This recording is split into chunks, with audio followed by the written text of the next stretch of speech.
Good morning, everyone. Let's dive into some updates as it relates to the ongoing war between Israel and Hamas. I'm recording this at 10 a.m. Central on Monday, October 23rd, 2023.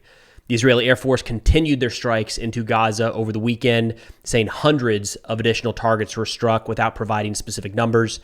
They added that Mohammed Kutmash, the deputy head of Hamas's artillery unit, who is also responsible for artillery operations in Hamas's Central Brigade, was killed as a result of those strikes. The Gaza Health Ministry, recognizing this information is at the very least vetted through Hamas before it reaches the public, says that 5,087 Palestinians have been killed, as well as 15,273 wounded since Israel kicked off their air campaign over Gaza roughly 2 weeks ago. They added that in the last 24 hours alone, 436 Palestinians have been killed, including 182 children. Now, this is kind of in line with what we've seen from Israel. There was definitely an uptick in strikes over the past 72 hours. Now, over the course of this last weekend, Israeli forces conducted a strike on the Al-Ansar Mosque in Jenin. That's in the West Bank, not in Gaza. Palestinian sources say that 2 people were killed and 3 were wounded in that strike. The IDF says that they were targeting the mosque because it was being used as a command center as well as staging and facilitation for terrorist attacks.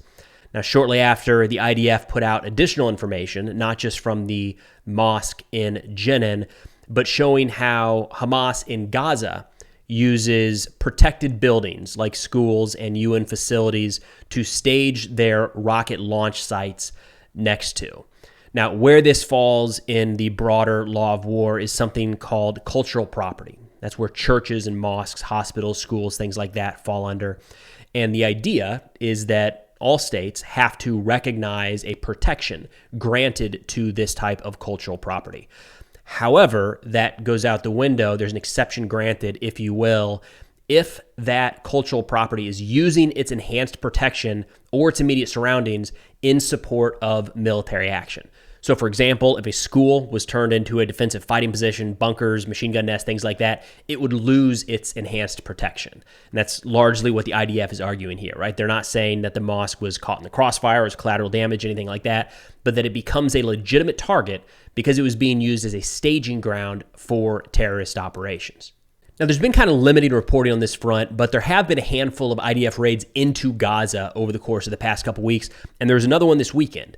Kind of mixed information coming out on that. Some are saying that it was to gather intelligence in preparation of a larger ground offensive, others to collect bodies, others to destroy Hamas military infrastructure. Either way, it doesn't look to have been too successful. The IDF put out that the result of this raid was that 1 Israeli soldier was killed and 3 were wounded. Hamas echoed that same information, saying 1 Israeli was killed along with 3 wounded. They added that they were able to destroy a handful of Israeli equipment, including a tank.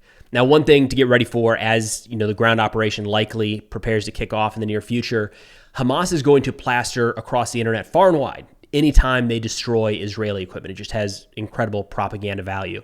So I haven't seen any pictures or videos from this specific raid.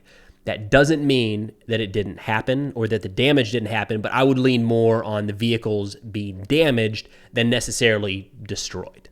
That leads us into the question of why this thing hasn't kicked off quite yet. It's been 2 weeks of people saying any day now the IDF is going to go into Gaza, and we're even getting that from Israel, saying that the plans for the ground operation are set. They're just waiting on the word to go. So why hasn't that happened? Now, in my opinion, there's a couple reasons for that. The first, the less likely option, but worth considering, is that Israel is waiting for the United States to increase our force posture in the region. In an interview this weekend, Secretary of State Blinken said that we expect that there's a likelihood of escalation by Iranian proxies directed against our forces, directed against our personnel. And in response, not just to Secretary Blinken's statement there, but over the course of the last couple weeks, the Department of Defense has added significant resources to the region. That included, of course, the Eisenhower and Ford carrier strike groups, recently announced that they moved a THAAD battery, additional Patriot battalions, and have placed a number of troops on ready-to-deploy orders. Entirely possible that in their conversations with the United States, Israel is asked to just wait. Just give it a minute until we're set should things escalate even further. However, I don't think that's the most important reason why Israel is waiting. I think that has to do with Hezbollah up north. The Hezbollah is a sizable military organization, at least 50,000 strong. Some estimates have it closer or even over 100,000 with rather modern equipment. right? They've fared relatively well going up against Israel in the recent past. Now, the minute Israel goes into Gaza, they reduce their ability to defeat any sort of operation carried out by Hezbollah. And Hezbollah wouldn't just be coming from Lebanon. They have significant forces in Syria as well. So now you've got Israel dealing with Gaza, West Bank, Lebanon, and Syria. Now, it might not be that Hezbollah is trying to defend Hamas or come to their allies' aid necessarily, simply waiting for an opportunity where Israel is a little bit weaker than they are today.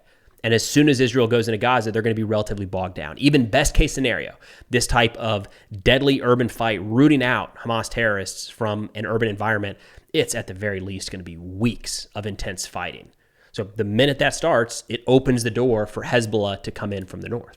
So that's kind of the holdup to me, at least, right? I mean, we all know that Israel is trained, equipped, and prepared to go into Gaza, and it's likely a battle plan they've had sitting on the shelf for a long time. It's not a surprise, right? They've long known that they might have to go back into Gaza with military force. So it's hard to imagine in some way, shape, or form they weren't prepared for that. But are they prepared to do that while simultaneously fending off a major attack from Hezbollah? So again, to me, that is why Israel is kind of tiptoeing right now, trying to find the best way forward. Now, of course, Hezbollah is not the only threat. We've got a number of Iranian-backed militias all across the Middle East that are likely behind attacks against U.S. forces in Iraq and Syria over the course of the past week. Again, worth noting that the U.S. has not named a specific group responsible for that as of yet. Now, for the third time in 2 weeks, Israel has attacked targets in Syria. So there are reports, of course, Israel has not confirmed these, that Israel attacked the Aleppo and Damascus airport. The idea here, or is widely believed, that Israel is doing this to stem the flow or prevent the flow of weapons and military equipment from Iran to their proxies in the region. Now, it sounds like there were some Syrians killed this time around. That hasn't happened in the last two strikes. So look, it's confusing. I got it, right? You've got Israel attacking targets in Syria to prevent Iran from indirectly joining the fight with Israel. Right. And from Israel's perspective, I 100% understand why they would want to stop the flow of equipment to those Iranian-backed militias that want to do harm to Israel. It makes sense for them to want to stop that by any means possible.